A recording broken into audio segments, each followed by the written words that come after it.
بسم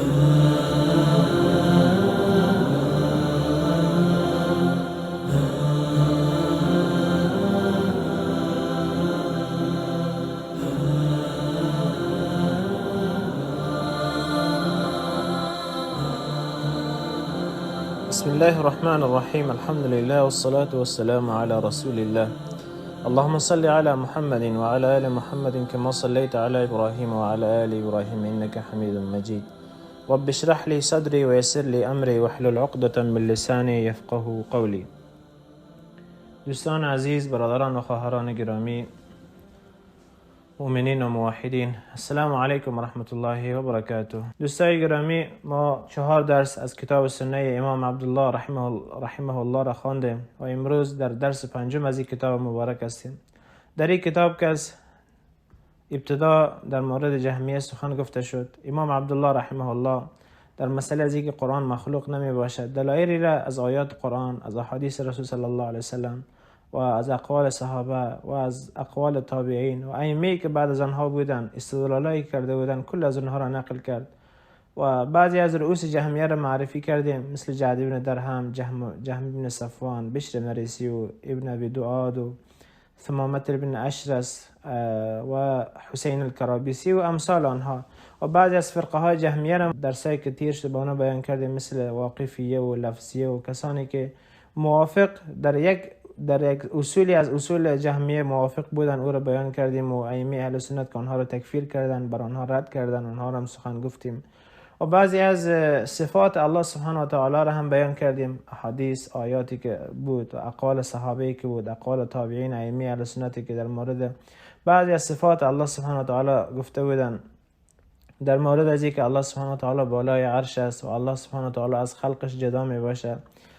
دیروز اقوال را آوردیم از عبدالله بن مبارک و از سایر ائمه سلف، از امام احمد از اونها آوردیم و همچنین اقوال را آوردیم، حدیث را خواندیم که الله سبحانه و تعالی انگشت داره و الله رسول صلی الله علیه و سلم میگن که قلب بنی آدم که به 2 انگشت رب العالمین می باشه، به 2 انگشت از انگشتان رب العالمین می باشه.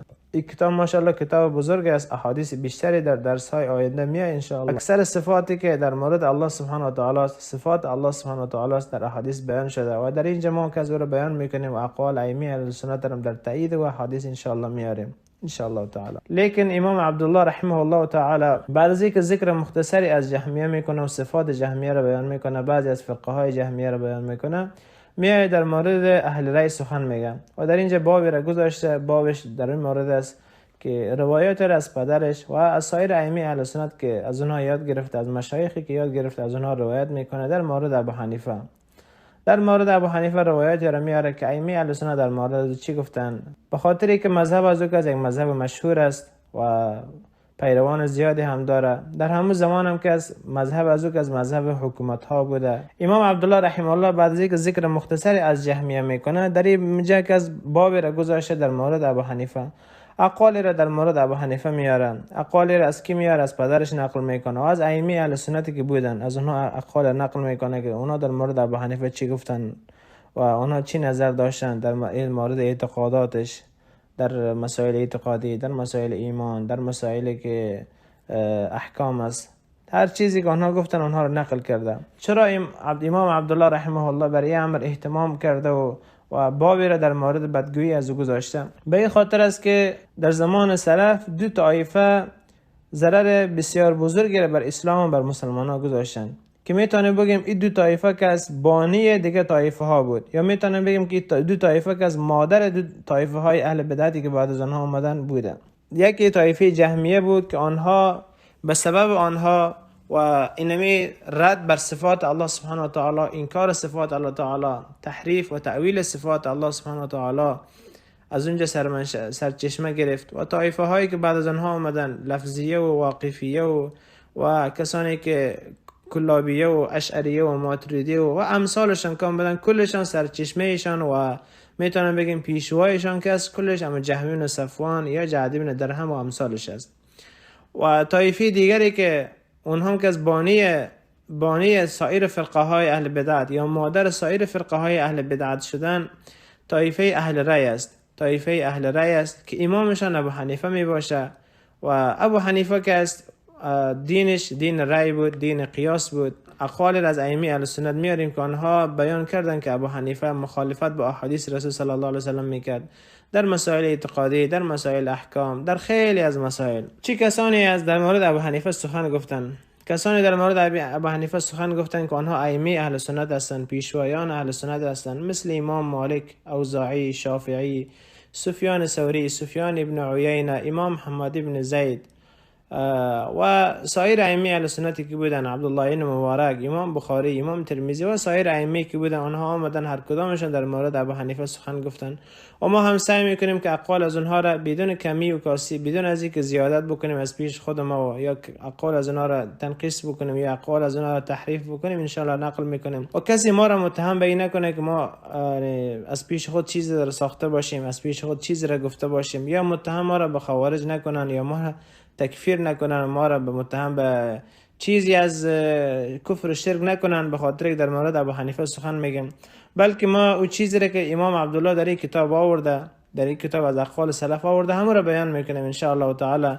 و در اینجا ما در ابتدا گفتیم که امام عبدالله کس رحمه الله از کسانی روایت میکنه که آنها کلشان معتمد هستند، ثقه هستند، اکثرش ثقه هستند و با اونها اعتماد میشه، روایت از اونها را از خاطر روایت میکنن.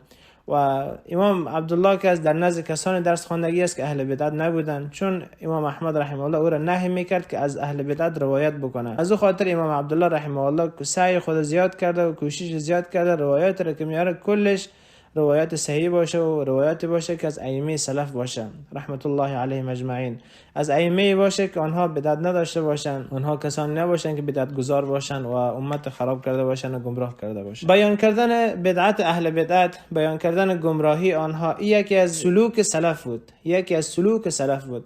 ما میبینیم که در کتاب‌های سلف موجود است که بیان میکنن فلانی ضعیف است، فلانی ثقه است، فلانی که از منکر حدیث بوده، فلانی که از متهم به دروغ است. هر چیزی که در بین سلف بوده او رو بیان میکردن. چرا بیان میکردن؟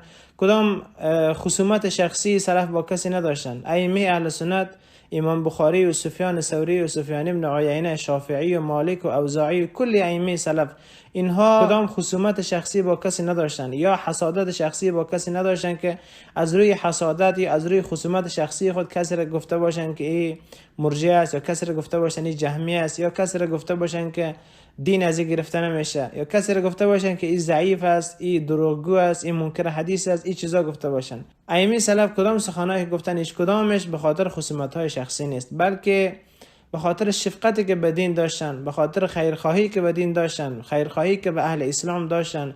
اهل بدعت نام گرفته بیان کردن، نامهایشان گرفتن بیان کردن تا که مردم بدعت از اونها رو بفهمن، تا مردم خود از اونها دور بکنن. به خاطر که بدگویی اهل بدعت، بیان کردن بدعتشان، بیان کردن آنها، معرفی کردنشان از بزرگترین جهاد است. از همون جهاد است که الله سبحانه و تعالی میگه و جاهدهم به جهادا کبیرا. زیرا اهل بدعت کاری را میکنه که یهود و نصارا کرده نمیتونن. این واقعیت است. کاری را که جهمی بن صفوان کرد، کاری را که اهل رأی آوردن در اسلام ایجاد کردن، بدعتی را که اشعری و ماتریدی آوردن در اسلام ایجاد کردن، ضرری که آنها بر اهل اسلام رساندن، والله العظیم و تالله و بالله که مسلمانان هیچ از یهود و نصارا تو ضرر ندیدن. آنقدر ضرری که از اهل بدعت، از اشعری و ماتریدی و جهمیه و اهل رأی و اینها که از به اسلام رسیده، اما قدر ضرر هرگز از یهود و نصارا، از کل کفار نرسیده است. این واقعیت گپ است.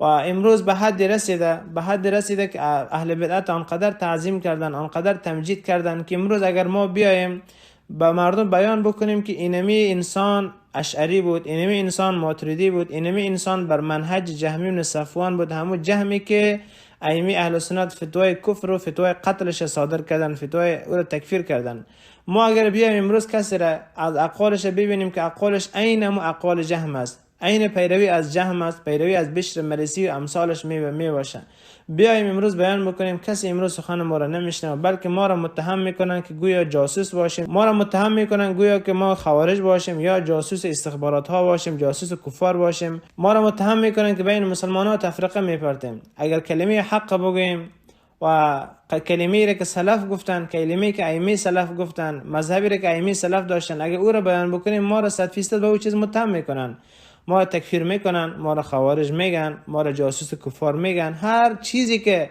هر چیزی که هوای نفسشان بخواه، هر چیزی که بتونن ما را بدنام بسازن، چهره ما را بد بکنن، با هر چیزی که بتونن صدای ما را خاموش بکنن، این را انجام میتن. مثلی که با ائمه سلف کردن، مثلی که با پیشوایان ما کردن، آنها را به همین شکل متهم میکردن، ناصبی میگفتن، حشویه میگفتن، آنها را خوارج میگفتن، مجسمه میگفتن، مشبهه میگفتن. با همون شکل امروز میاین، امروز کسانی که در منهج آنها قرار دارن، آنها را متهم میکنن که گویا اینها جواسیس باشن، جاسوس کفار باشن، اینا از استخباراتهای کفار معاش بگیرن، به استخباراتهای کفار ربط داشته باشن، یا اینا خوارج باشن. به همین شکل متهم میکنن تا مردم نگذارن که صدا اینها را، اقوال اینها را، دلیل های اینها را بشنوند. گپ زیاد نمیکنیم، ما میریم به سراغ اقوال علما، میریم کسانی که در مورد ابو حنیفه سخن گفتن چی کسانی بودن، از اونها نقل میکنیم ان شاء الله تعالی. اسد ابن سالم متوفی 213 هجری رحمه الله میگه علیک بالاثر فلزمه ادرکت اهل العلم یکرهون رأی ابی حنیفه و یعیبونه. میگه پیروی از اثر، پیروی از قرآن و حدیث و اقوال صحابه و ائمه سلف بر خود لازم بگیر.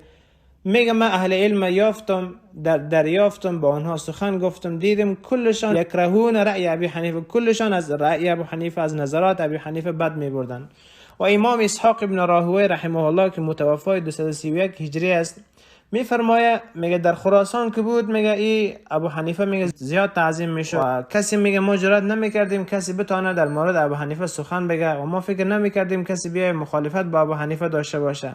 لیکن میگه زمانی که من حج رفتم و آمدم به شهر بصره عراق آمدم، دیدم که اونجا برخلاف او چیزی است که ما در خراسان بودیم. دیدم که اونجا اهل علم کلشان بدگویی ابو حنیفه را میکنن، در رد ابو حنیفه سخن میگن. ابن عدی در کتاب الضعفا میگه از ابن ابی داود سجستانی شنیدم که او میگفت که بدگویی در مورد ابو حنیفه اجماع علما است، به خاطر که امام بصره ایوب سختیانی و امام کوفه امام سفیان ثوری و امام مصر لیث بن سعد و امام شام اوزاعی و امام خراسان عبدالله ابن مبارک رحمت الله علیهم اجمعین، کل ائمه کس در مورد ابو حنیفه سخن گفتن، در بدگویی ابو حنیفه سخن گفتن، یعنی اجماع اهل علم است. میگه و خطیب بغدادی در کتاب تاریخ خود از ابن ابی داود به اسناد صحیح روایت میکنه که او به یاران خود میگفت ما تقولون في مسألة اتفق عليها مالك واصحابه والشافعي واصحابه والاوزاعي واصحابه والحسن بن صالح واصحابه وسفيان الثوري واصحابه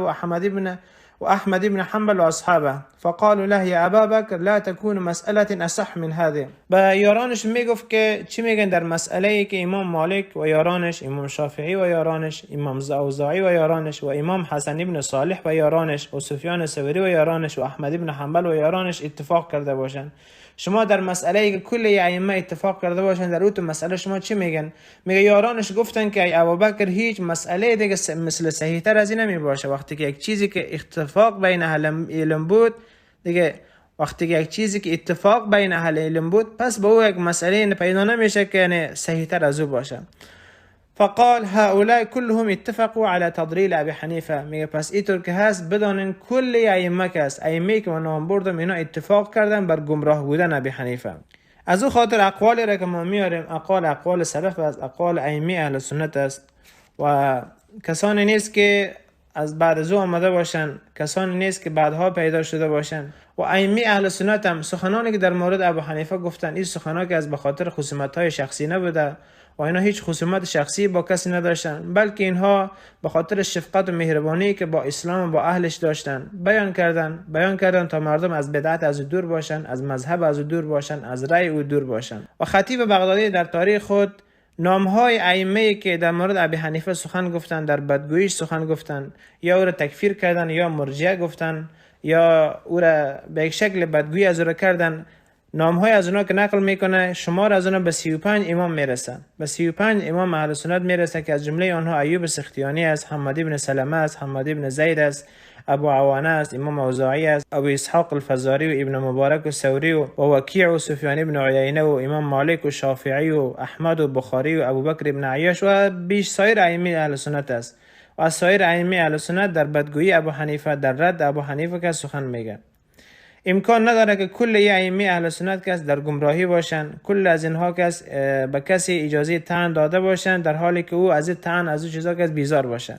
امکان نداره که ائمه اهل سنت ائمه اهل سنت که نام بردم اینها در یک مسئله سخن گفته باشند، در بدگویی در یک چیز سخن گفته باشند که او مسئله یعنی اونها اشتباه کرده باشند، هیچ امکان نداره. و اگر شما در کتب رجال و در کتب جرح و تعدیل برین، هیچ کسی را نمیابین که امی قدر بدگویی شده باشند، هیچ کسی را نمیابین بجز ابو حنیفه که کل امی قدر ائمه سلف در بدگویی از او اتفاق کرده باشند و در بدگویی از او که سخن گفته باشند. و ابن رجب در کتاب خود میاره که اسحاقی ابن ابراهیم میگفت اذا اجتمع سفیان الثوری و مالک ابن انس و الاوزاعی على امر فهو سنه. میگه در مسئله ای که سفیان الثوری و مالک ابن انس و امام اوزاعی در مسئله ای که اسی ائمه اسی امام سی پیشوا میگه اتفاق کردن، پس بدان که او سنت است، پس بدان او سنت است. میگه اونا میگه از پیش خود چیزی را نقل نکردن. شاید کسانی پیدا بشن که اقوال بیارن در مدح ابو حنیفه بیارن.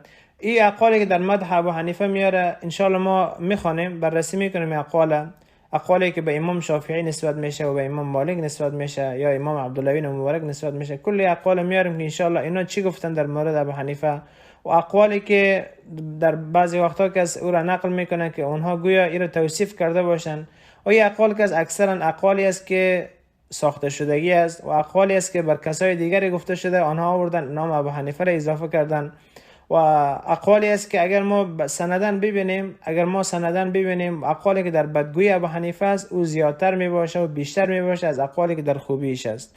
از اتهاماتی که بر ابو حنیفه وارد شدگی است یک مسئله خلق قرآن است. مسئله خلق قرآن است که خطیب بغدادی هم در تاریخش نقل میکنه که میگه سمعت عشرة كلهم ثقات يقولون سمعنا ابو حنیفه یقول القرآن مخلوق. میگه از 10 نفر از اهل علم نقل میکنم که کلشان ثقه بودن، کلشان مورد تایید بودن و اونا کلشان میگفتن که ابو حنیفه رو شنیدیم که میگفت قرآن مخلوق است. و همچنین عبدالرحمن معلمی هم که در کتاب خود التنکیل به همین شکل نقل میکنن. خطیب بغدادی در تاریخ خود به اسناد صحیح از عبدالله ابن احمد نقل میکنه که او میگه به پدرم گفتم که کان ابو حنیفه استتیب، آیا ابو حنیفه استتابه داده شده بود از کفر؟ میگه امام احمد میگه بله. و به شریک ابن عبدالله گفته میشه که آیا ابو حنیفه استتابه داده شده بود؟ میگه علم ذلك العواتق فی خدورهن.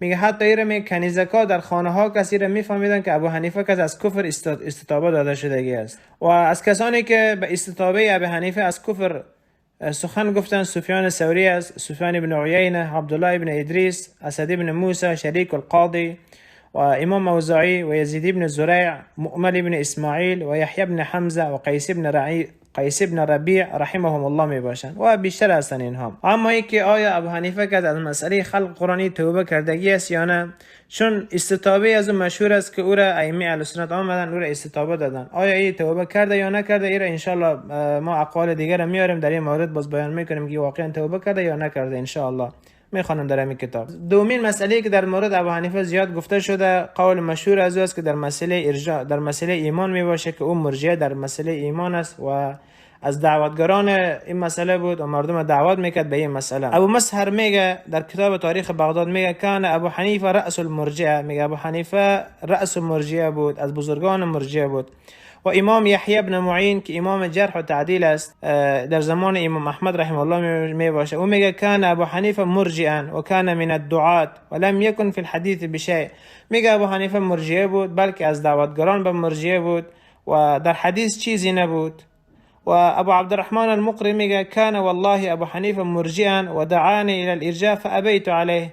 میگه قسم به الله که ابو حنیفه مرجئه بود و مرا دعوت کرد به ارجاء، لیکن ما او را رد کردیم و قبول نکردیم. گپش مخالفت های دیگری که ابو حنیفه داشت ای بود که نظرش ای بود که میگفت القول بالخروج على الائمه والولاد والدعوه الیه، و او میگفت که باید در مقابل حاکمای مسلمانی که در زمانش بودن، خلیفه های مسلمان بودن، به خاطر مخالفت هایی که صورت میگیره میگه باید در مقابل اینها خروج شوه و میگه باید در مقابل اینها شمشیر کشیده شوه و جنگ شوه و مردم دعوت میکرد به سوی ازی، بخاطر حالی که در حدیث صحیح رسول صلی الله علیه و سلم رو رد کردن. و از مسئله دیگری که در مورد ابو حنیفه سخن گفته شده چی از اون مسئله پیروی از رای میباشه و ترک سنت میباشه.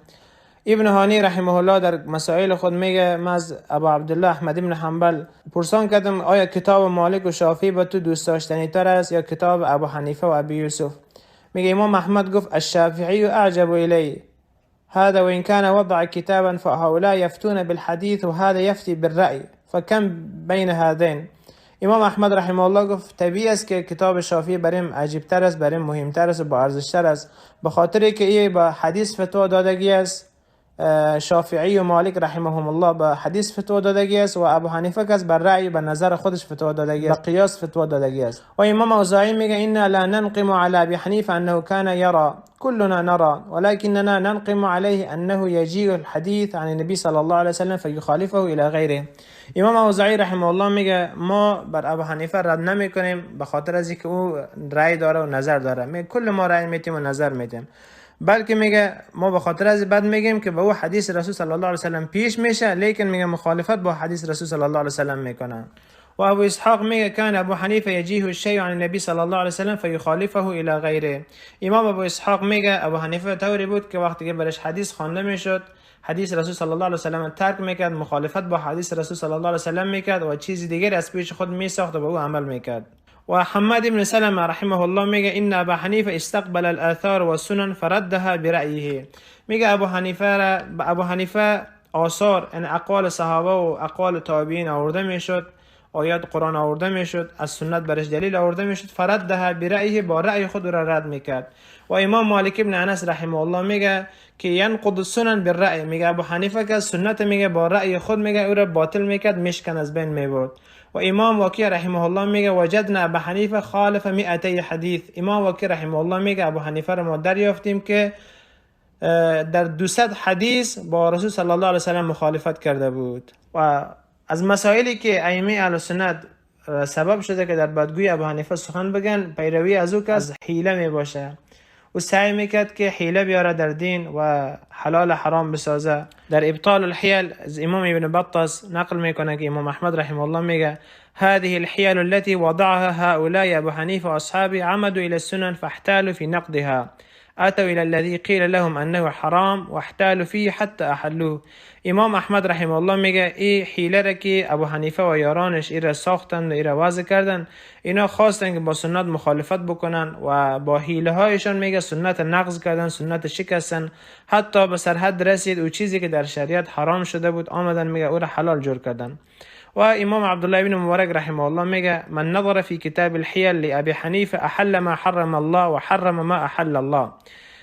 امام عبدالله بن مبارک رحمه الله میگه اگر کسی به کتاب حیل ابی حنیفه نظر بکنه میبینه که او چیزی را که الله حرام کرده بود او حلال کرده و او چیزی را که الله حرام کرده بود او حلال کردگی است. کرجی القصاب رحمه الله در کتاب نکت القرآن میگه الحیل المنهی عنها المعدود من ابی حنیفه ذما هي فيما احل حراما او حرم حلالا.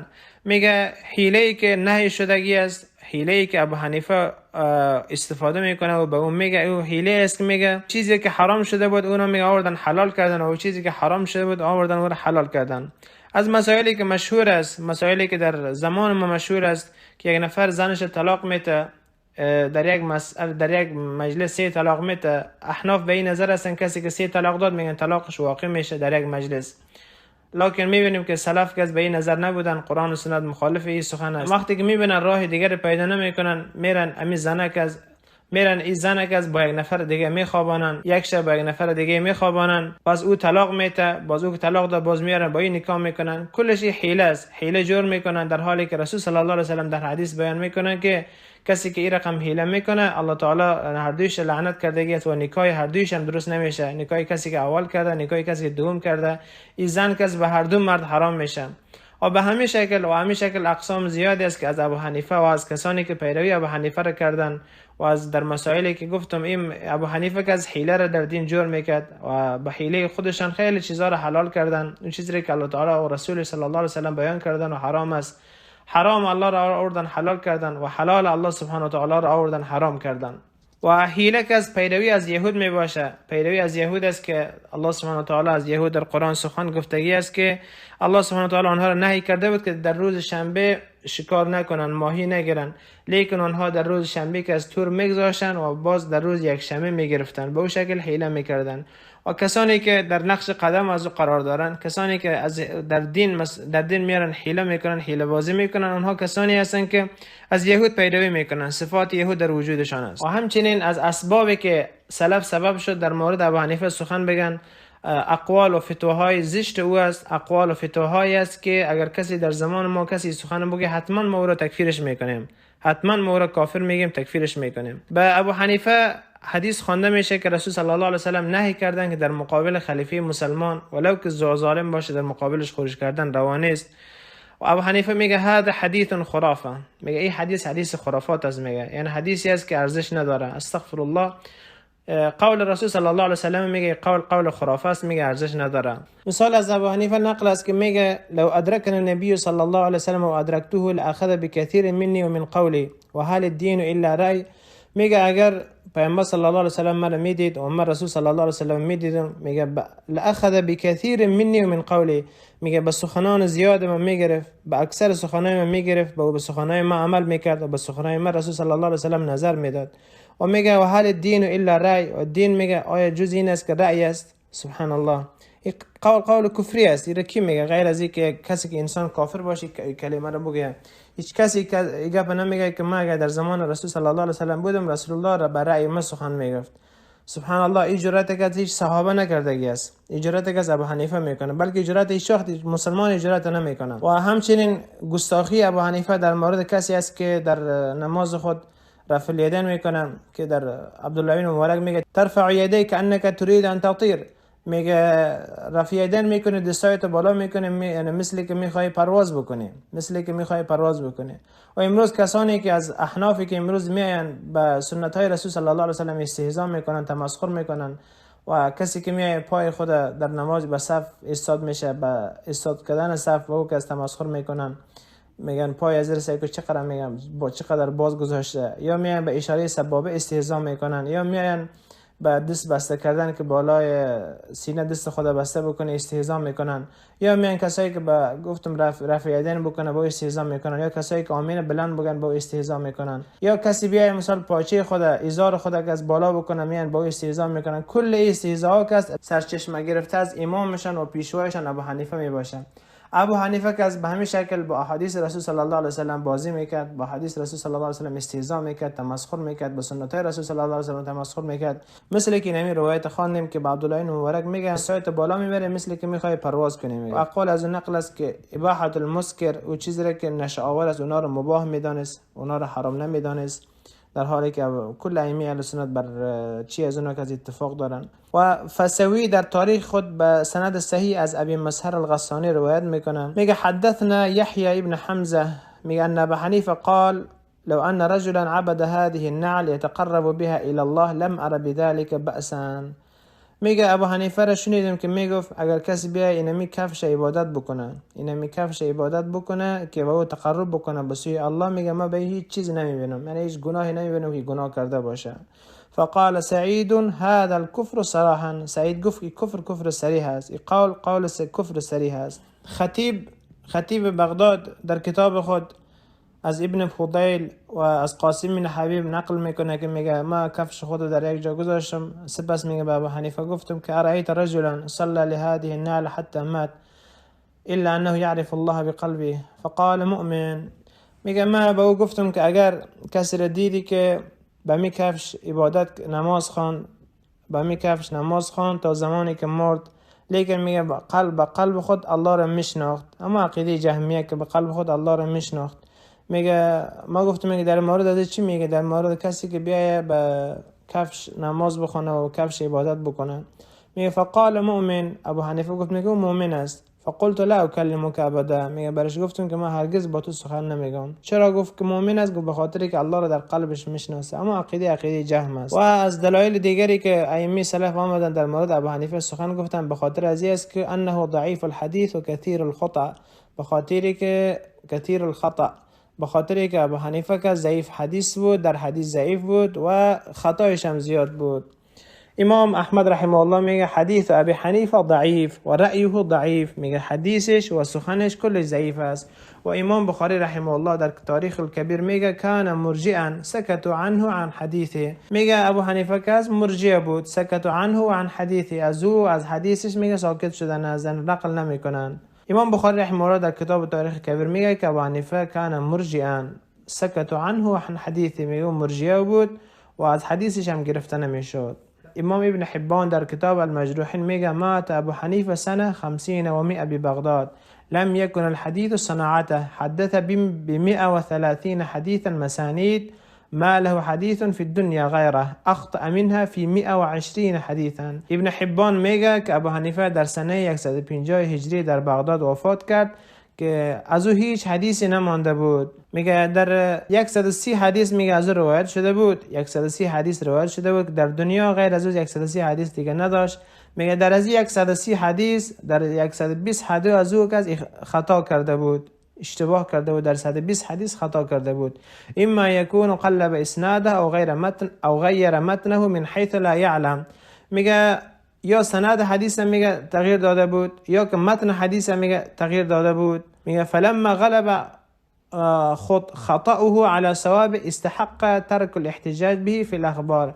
میگه زمانی که میگه معلوم شد که خطای از زیاد است، از صوابش کده، از آنچه که به حق رفت از او کده زیاد است، پس مستحق ای شد که میگه به او میگه به سخنای از او که از حجت احتجاج نشود و سخنای از او که از گرفته نشود. و من جهة اخرى لا يجوز الاحتجاج به الا لانه كان داعيا الى الارجاء والداعية الى البدع لا يجوز ان يحتج به عند ائمتنا قاطبه لا اعلم بینهم فی خلافه. امام ابن حبان میگه و از دلیل دیگری که میگه به سخنای از او که احتجاج نمیشه، به سخنای از او گرفته نمیشه، این است که او میگه دعوتگر ارجاء بود، اون مرجئه بود، میگه مرجئه بود و از بدعتی که لا یجوز ان یحتج به عند ائمتنا قاطبه. جایز نیست از کسی که بدعتی است میگه سخن از اونا گرفته شود، جایز نیست که به سخن از احتجاج شود، سخن از او دلیل گرفته شود یا حدیثش نقل شود. و از کسانی که ابو حنیفه را در حدیث ضعیف گفتن امام مالک است، شافعی است، امام مسلم است، نسائی است، ابن عدی و عقیلی و غیر اینها می باشه. و در طبقات المحدثین عاصم از سفیان ثوری رحمه الله نقل میکنه که او میگفت لقد غیر الدین و بدل السنه او قال ترك الدين وغير السنة واراه حلف عليه یعنی ابو حنیفه. سفیان ثوری رحمه الله قسم میخورد که ابو حنیفه تغییر داد دین و تبدیل کرد سنت، و یا میگفت که دین میگفت ترک کرد و تغییر داد سنت. میگه امام سفیان ثوری که از قسم میخورد را بیان میکرد. و مروزی از امام احمد بن حنبل پرسان میکنه در مورد ابی حنیفه و عمرو بن عبید. عمرو بن عبید از کسانی بود که از قدریه بود، عمرو بن عبید قدری بود و ابو حنیفه اهل رأی اینا بود.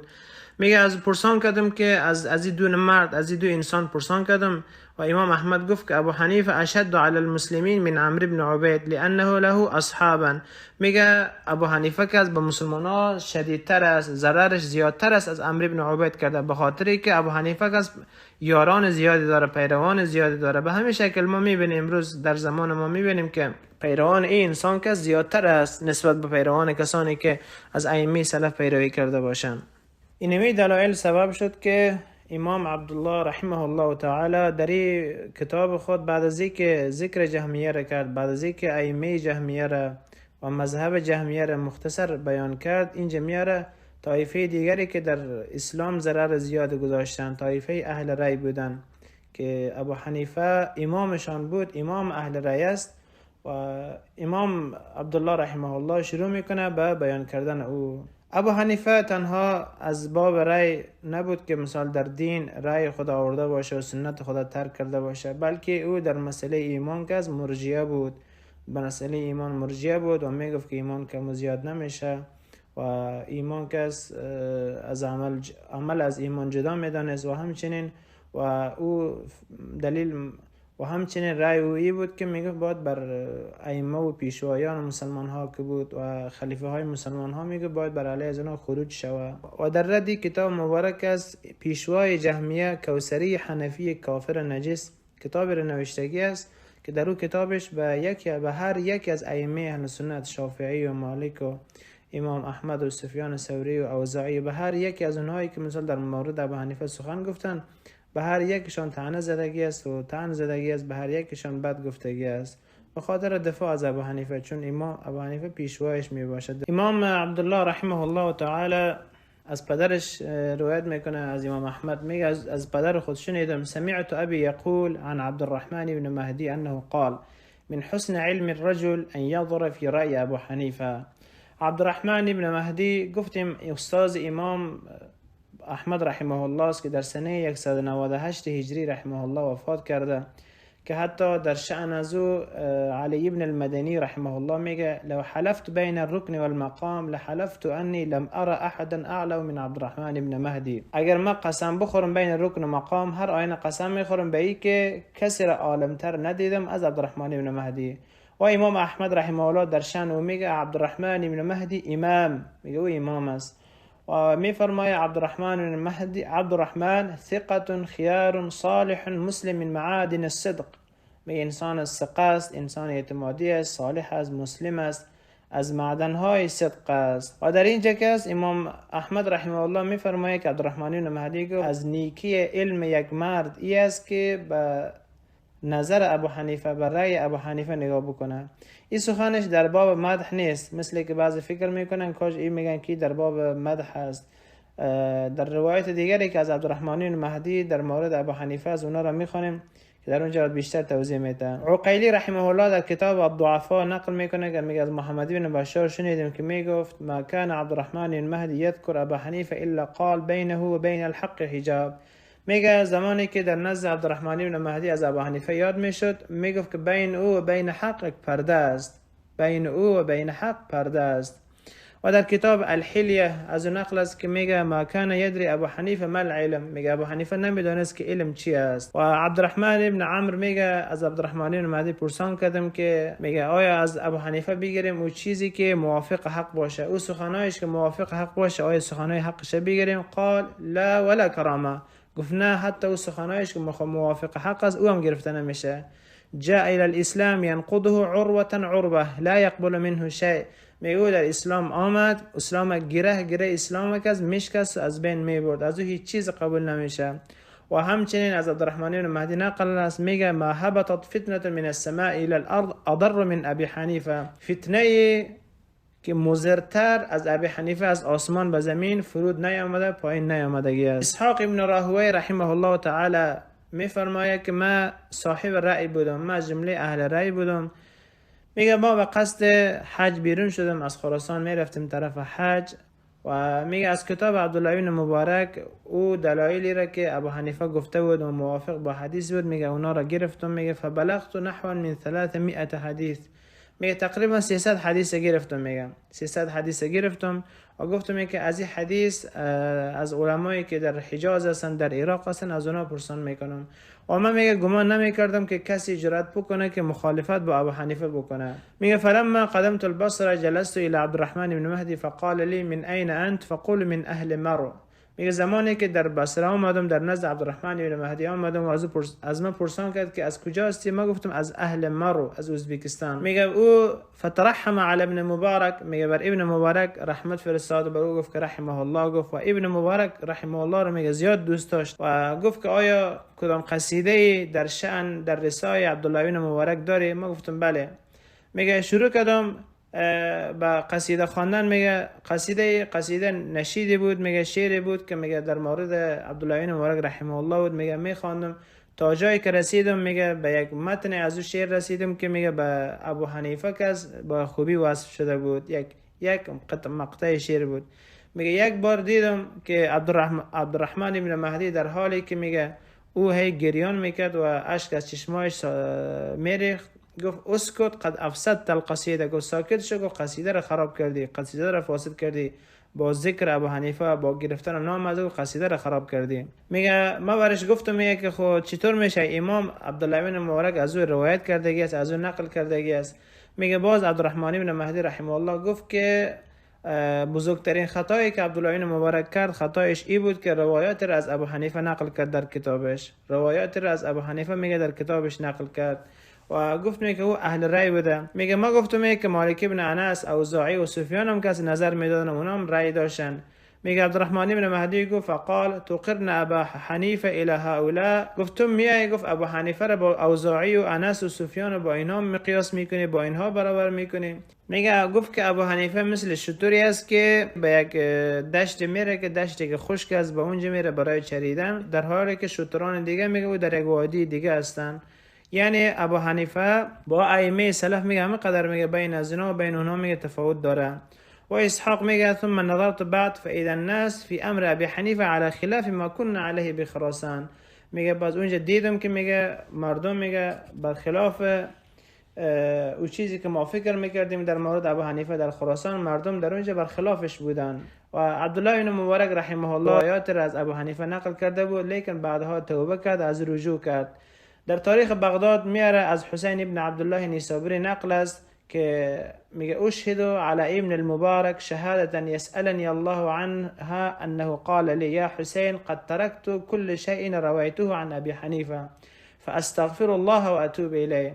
حسین ابن عبدالله نیسابوری میگه ما شهادت میتونم، قسم میخورم به الله، شهادتی که الله از ما حتما پرسان میکنه. این سخنی که میگم در شأن ابن مبارک است که عبدالله ابن مبارک رحمه الله رو کرد به ما و ما گفت یا حسین قد ترکت کل شیء رویته عن ابی حنیفه، گفت ترک کردم هر چیزی را که از ابو حنیفه روایت کرده بودم، هر چیزی که از ابو حنیفه روایت کرده بودم کلش ترک کردم.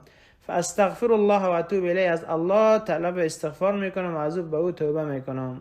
و از امام شافعی رحمه الله نقل است میفرماید سمعت مالک ابن انس وقيل له تعرف ابا حنیفه فقال نعم ما ظنكم برجل لو قال هذه السارية من ذهب لقام دونها حتى يجعلها من ذهب وهي من خشب او حجاره. و امام شافعی رحمه الله میگه ما از مالک ابن انس شنیدم به او گفته شد که آیا ابو حنیفه را میشناسی؟ گفت بله. شما چی میگن در مورد کسی که استاد شما بگه که این طلا هست در حالی که او چیز طلا نباشه و او سنگ باشه یا چوب باشه، میگه او را طلا جور میکنه با دلیل هایش. امام ابن ابی حاتم میگه که ابو حنیفه منظور امام مالکی است که ابو حنیفه کس یعنی یک مسئله را که از به خطا کس او را ثابت میکنه و از پیش خودش میگه که اینمی چیز کس اینمی چوب کس طلا است و همین طلا جور میکنه. میگم و یحتج دونه ولا یرجع الى الصواب اذا بان له، و به همون باطل به همون خطایی که روان است به همون خطای خود استدلال میکنه و هرگز میگه به حق بر نمیگرده به کلمه‌ای که حق است و اولا که میگه به او آشکار شود. بعضی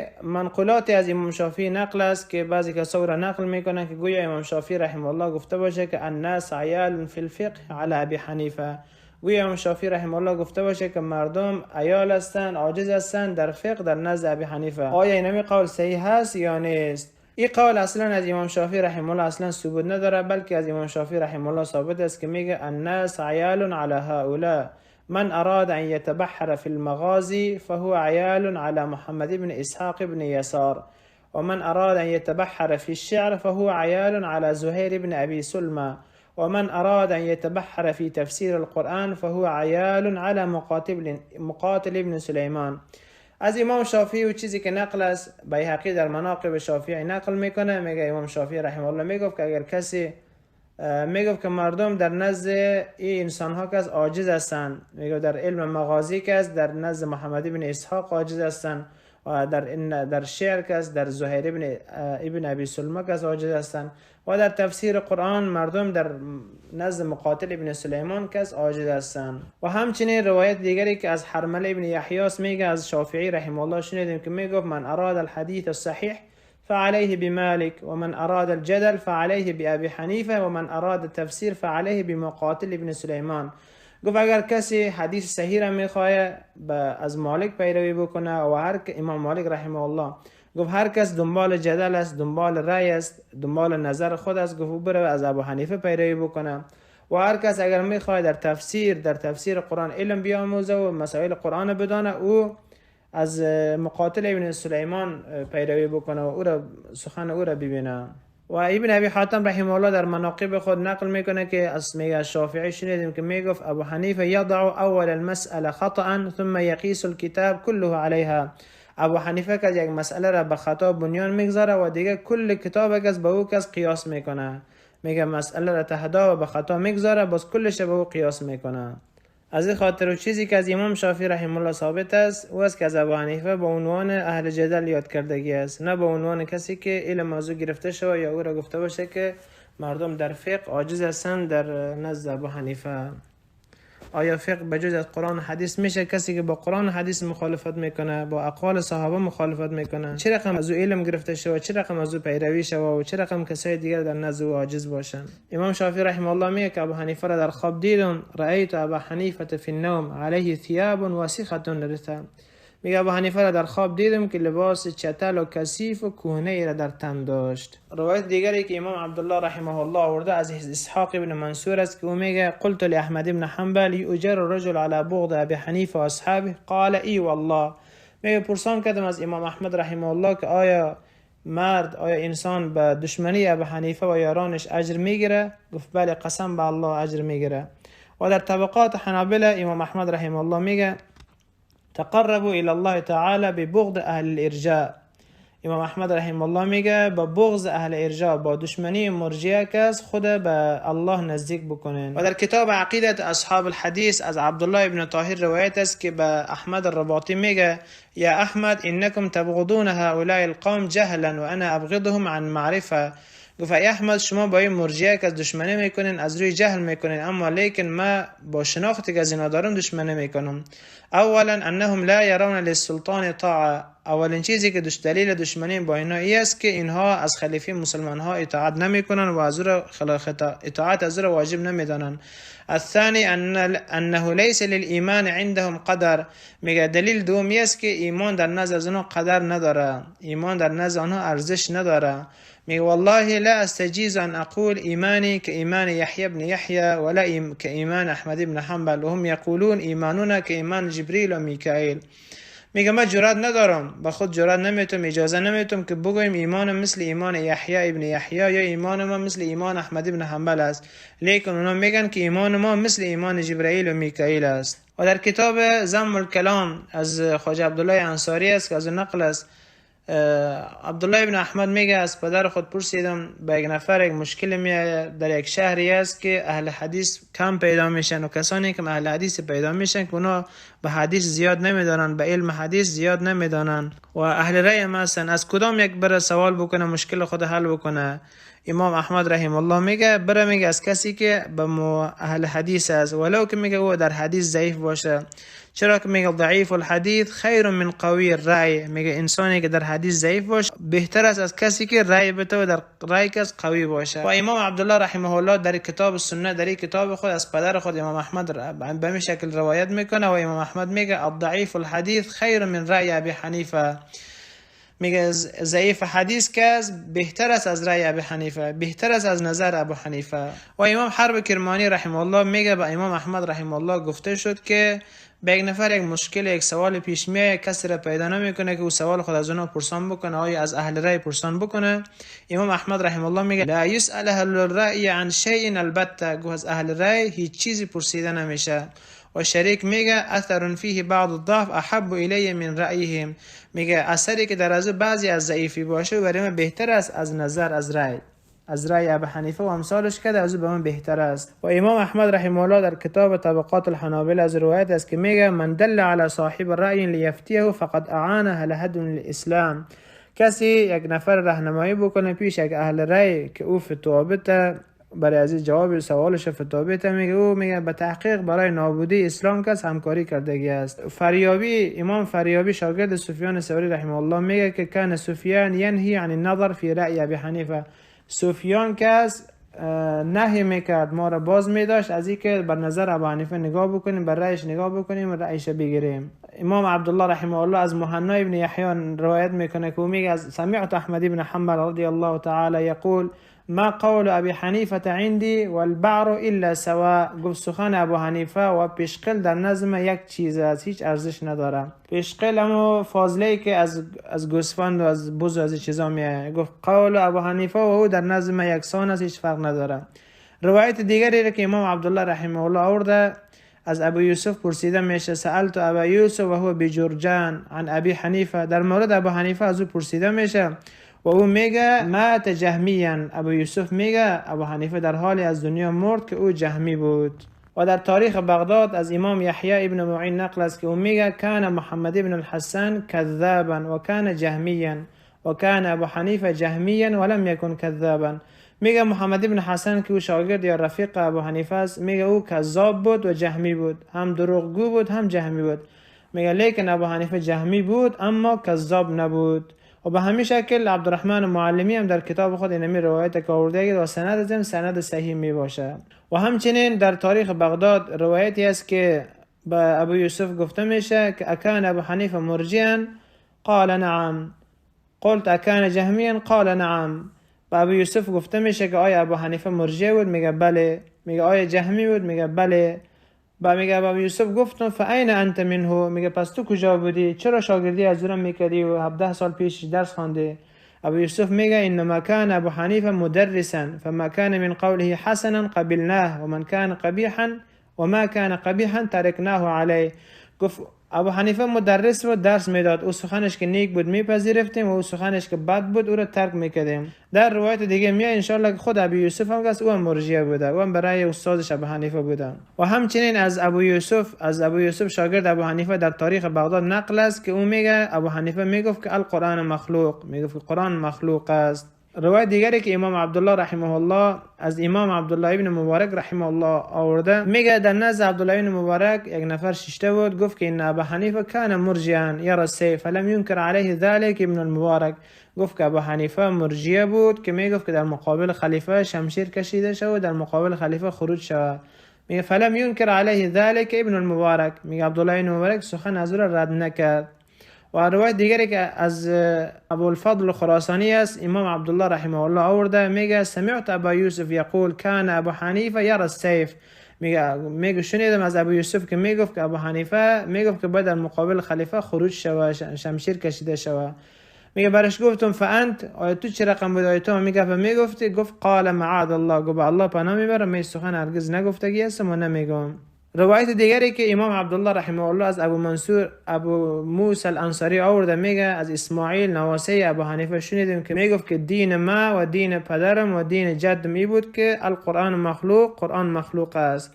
و در کتاب الکامل فی الضعفاء که سندش هم صحیح است، میگه به همین لفظ آمده که نواسه ابو حنیفه میگفت هذا دینی و دین و ابی و دین و جدی.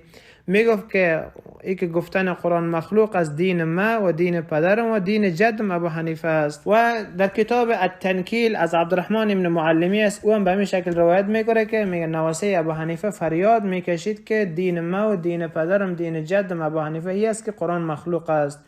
و روایت از حمانی میاره که او میگه ما از 10 نفری که کلشان اهل ثقه بودن میگه از اونو شنیدیم که سمعوا ابا حنیفه یقول هذه المقاله، که ابو حنیفه اینمی سخن میگفت که قرآن مخلوق است. و در تاریخ ابی زرعه و در تاریخ بغداد از سلمه ابن عمرو القاضی است، میگه بر منبر بالا میشد و گفت که لا رحم الله ابا حنیفه، گفت ابو حنیفه را الله رحمت نکنه، الله او را نبخشه، فانه اول من زعم ان القرآن مخلوق، گفت او اولین کسی است که گفته بود قرآن مخلوق است.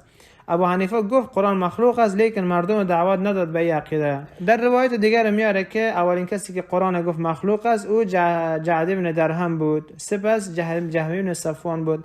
لیکن در بین اینا کس ابو حنیفه هم کسی است که گفتگی است قرآن مخلوق است. اما جعد ابن درهم از کفر خود توبه نکرد، او را قتل کردن و جهم ابن صفوان را هم قتل کردن. لیکن در این میاره که توبه های از ابو حنیفه نقل است که میگن او توبه داده شده، اما آیا او توبه از واقعا توبه بوده یا نبوده، اینجا نواسیش او را شهادت میده که او چی بوده، بچهش و نواسیش او را شهادت میده. روایت دیگری که امام عبدالله رحمه الله تعالی از حازم الطفاوی آورده که او از یاران حدیث، از اهل حدیث بود، میگه ابو حنیفه انما كان يعمل بكتب جهم تأتيه من خراسان. ابو حنیفه که با کتاب‌ها یا نوشته‌های جهم که از خراسان میآمد به او عمل میکرد. روایت دیگری که از سفیان ابن وکیع است، میگه سمعت عمر ابن حماد ابن ابي حنیفه قال اخبرني ابي حماد ابن ابي حنیفه قال ارسل ابن ابي ليلى الى ابي فقال له تتوب مما تقول في القرآن انه مخلوق والا اقدمت عليك بما تكره. سفیان ابن وکیع رحمه الله روایت میکنه که از عمر نواسه ابو حنیفه، میگه از او شنیدم که او میگفت که پدرم حماد خبر داد که ابن ابی لیلا یکی از ائمه اهل سنت است. میگه ابن ابی لیلا یک نفر فرستاد به طرف ابو حنیفه، پدرم ابو حنیفه فرستاد و برش گفت که آیا توبه میکنی از او چیزی که گفتگی هستی که قرآن مخلوق است؟ و یا اینکه او چیزی را برات بیارم که بعدت یعنی تو را قتل کنم. میگه فتابعه، میگه ابو حنیفه از او پیروی کرد، یعنی قول از او قبول کرد و از کفر خود یعنی گفت توبه کردیم. بچیش میگه با پدرم گفتم یا ابا کیف فعلت هذا، چگونه ای را انجام دادی کار، چگونه رفتی گفتی که من توبه کردم؟ میگه پدرم ابو حنیفه گفت یا بنی خفت ان یقدم علی فاعطیت تقیه، گفت ترسیدم که بیان مرا قتل کنن، سرم بزنن، گفت تقیه کردم. تقیه ای است که انسان او چیزی که در نهان داره، در چیزی که در عقیده داره او را پنهان میکنه و چیز مخالف خود نشان میده. و همین روایت که امام حرب کرمانی در کتاب سنه خود آورده و تاریخ بغداد آورده و مجروحین از ابن حبان و ابن حبان در مجروحین خود آورده، با اختلاف الفاظی که است، با اختلاف لفظایی که از این به این شکل آورده که ابو حنیفه گفتگی است که من تقیه کردم، من در اصل توبه نکردگی هستم، از این گفتم قرآن مخلوق است. و به همین قدر بس نمیکنیم تا اینجا ما و شما اقوال را خواندیم که ابو حنیفه که از اهل رأی بود و از جمله کسانی بود که میگفت قرآن مخلوق است و توبه‌ای که از او مشهور است که او توبه کرده باشه و میگن توبه داده شده از مسئله خلق قرآن، او را بسیار از علمای امت نقل کردن. یعنی او به درجه تواتر رسیدگی است، از بگیرن درجه تواتر رسیده که همه نقل کردن که او توبه کرده. لیکن نواسه ابو حنیفه میگه و بچهش حماد میگه که میگه پدرم توبه نکرده، بلکه پدرم گفت که ما تقیه کردیم تا مرا قتل نکنن، مرا نکشن. و از ابو یوسف هم آوردیم که شاگرد ابو حنیفه است، از او در مورد ابو حنیفه پرسان میشه، میگه مات جهمیان، میگه مرد در حالی که جهمی بود. به همین شکل اقوال زیادتری از ائمه اهل سنت است که فردا انشاءالله میخوانیم و ممکن چندین درس شود، 2 یا 3 درس دیگه شود انشاءالله در این مورد میخوانیم انشاءالله تعالی. الله سبحانه و تعالی به ما و شما بصیرت نصیب کنه، الله تعالی پیروی از سلف نصیب بکنه، الله سبحانه و تعالی تعصبی که باطل باشه او از ما و شما برداره، بلکه تعصب بر قرآن و حدیث نصیب کنه که قرآن و حدیث محکم بگیریم، کسی اگر خلاف از دلیل آورد قبول نکنیم. الله سبحانه و تعالی ما را در منهج سلف صالحین قرار بده. سبحانك اللهم وبحمدك اشهد ان لا اله الا انت استغفرك واتوب اليك. جزاكم الله خيرا وصلى الله وسلم على سيدنا محمد وعلى اله وصحبه اجمعين برحمتك يا رب